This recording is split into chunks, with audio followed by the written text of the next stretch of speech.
கர்த்தருடைய பசுத்த நாம் ஸ்தோத்திரம். கர்த்தருடைய சாட்சி வைத்ததுக்காக இந்த ஸ்தோத்திரம் மறுபடியும் சந்திக்க கர்த்தர் கொடுத்த பெரிதான கிருபைக்காய் நாங்கள் துதிக்கிறோம். விசேஷமாக இந்த நாளில் கடந்த 9 மாதங்கள் கண்மணி போல காத்தது 10வது மாதத்திலே உங்களுடைய சமூகத்திலே ஆண்டவருடைய நாமத்தை மகிமைப்படுத்தும் ஆண்டவர் சமூகத்தில் காத்திருக்கும் கர்த்தர் கொடுத்த பெரிதான கிருபைக்காய் ஸ்தோத்திரம். வேதம் சொன்னது போல நம்ம நினைக்கிறதற்கும் வேண்டிக் கொண்டு மிகவும் அதிகமாக கிரியை செய்ய வரணுள்ள தேவன். இந்த நாளில் நம்ம கடந்த 9 மாதம் என்ன நினைத்தோமோ அதை விட அதிகமாய் ஆண்டவர் ஒவ்வொரு வாழ்க்கையும் கிரியை நடத்தி கொண்டு வருகிறார். சமாதியை கொடுத்துக்கிறார், சுகத்தை கொடுத்துக்கிறார், பலத்தை கொடுத்துக்கிறார், ஆரோக்கியத்தை கொடுத்துக்கிறார், வழி நடத்திருக்கிறார், குடும்பத்தை வெளியே பாதுகாத்துக்கிறார், தன் சிறுகளால் மூடிமறைத்து பாதுகாத்துக்கிறார், நத்தக்கோட்டைக்கு மறைத்து வைத்துக்கிறார். அவர்கள் புராதியை பார்க்கலாம் விசேஷர்களை நம்ம வைத்திருக்கிறார். ஆண்டவர் கொடுத்த வாக்குறுதியை நிறைவேற்றிருக்கிறார். இதற்காக நான் நம்பி சொல்கிறோம். விசேஷமாக இந்த நாளிலே ஆண்டவர் கொடுக்குற வார்த்தை என்ன? ஆறுதலின் தேவன். நம்ம எப்படியெல்லாம் ஆண்டவர் நம்ம ஆறுதல் அளிக்கிறார். இந்த பாடல் மூலியமாக நீங்கள் கூர்ந்து கவனிச்சிங்கன்னா ஆண்டவர் எப்படிப்பட்ட நம்மளுடைய வாழ்க்கையில் என்ன முறையில் நம்ம ஆறுதலாக இருக்கிறார்.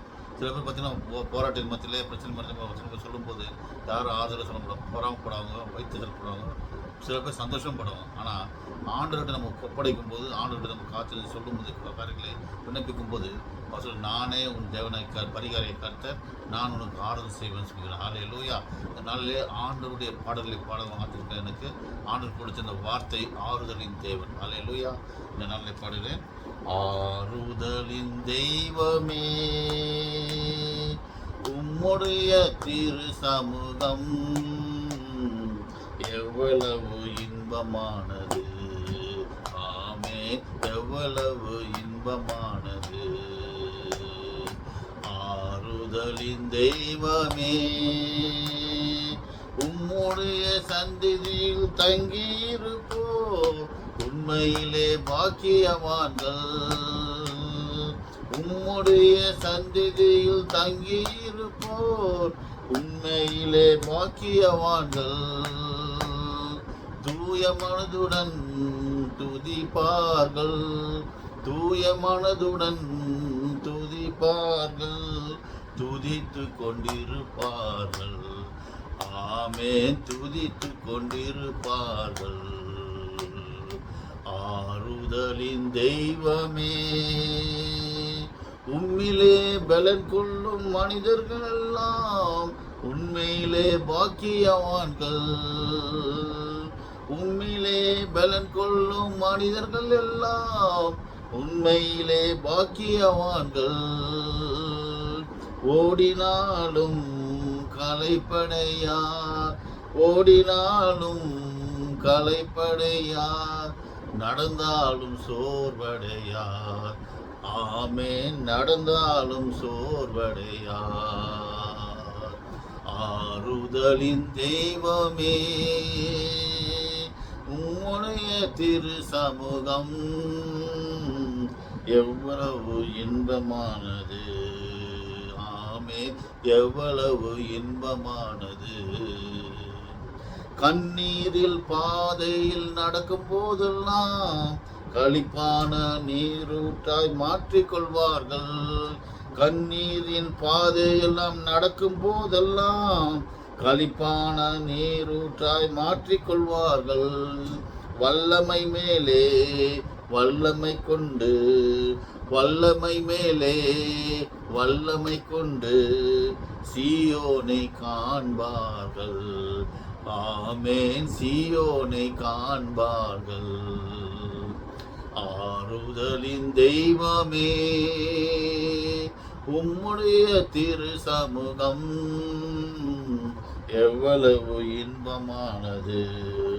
ஆமென், எவ்வளவு இன்பமானது. ஹல்லேலூயா.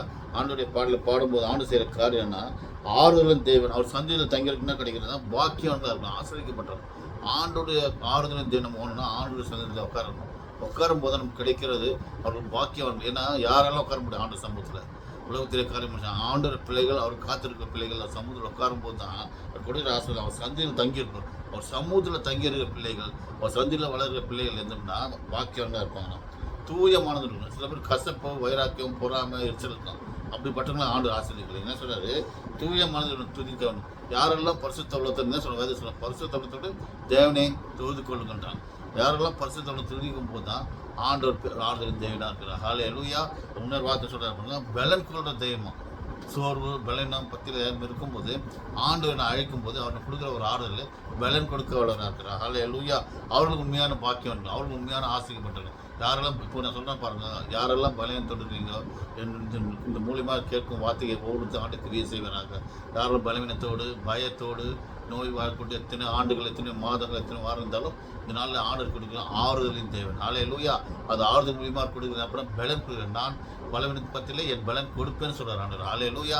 அந்த பலத்தின் மத்தியிலே நீ ஆறுதலின் தேவனை காணும்போது தேவன் கொடுக்குற காரியம் நான் என்ன சொல்கிறது, உன் பலவீனத்தில் என் பலன் பரிபூர்ணமாக தேவன். இதனால உண்மையில் பலன் கொள்ளும். உண்மையில் பலன் கொள்ளலாம் வாக்கியவன்களை காணப்படுறாங்களாம். அவர்கள் எங்கே ஓடினாலும் கலைப்பட நடந்தாலும் சோர்வடைகிறார். அப்படிப்பட்ட காண்டாமுத்து பலத்தையும் மான்கள் பலத்தையும் கொடுக்க வளர இருக்கிறார். இதனால நம்ம செய்ய வேண்டிய காரியம் எப்படிப்பட்ட போராட்ட பிரச்சனை வந்தாலும் ஆண்டவர் சமூகத்தில் ஆண்டவர் சந்தத்தில் கேட்கும் போது அவர் நம்மளுக்கு ஆறுதலின் தேவனாக இருக்கிறார். ஹல்லேலூயா. ஒரு இடம் ஜெயிப்போம். அன்பின் பரலோக பிதாவை இந்த நாளுக்காய் ஸ்தோத்திரம். விசேஷமாக இது கேட்டுக்கொண்டிருக்கிற ஒவ்வொரு விசுவாசி குடும்பத்திலும் தேவன் சமாதி கொடுத்து ஆறுதலை கொடுத்து தேவனாய் கர்த்தர் அவர்களுக்கு உதவி செய்வீராக. வந்தவர் வந்தமாய் போகாதபடி இந்த வார்த்தை கேட்டு கொடுத்த சமானத்தையும் சௌக்கியத்தையும் ஆரோக்கியத்தையும் ஆறுதலையும் கொடுக்க நீ வல்லவராக இருக்கிற அப்படியா இருக்கும் சொல்கிறோம். காத்துக்கொள்ளும் வழி நடத்தும் ஆசீர்வதியும் இயேசுவே நாம் கொஞ்சம் நல்ல பிதாவே. ஆமென் ஆமென்.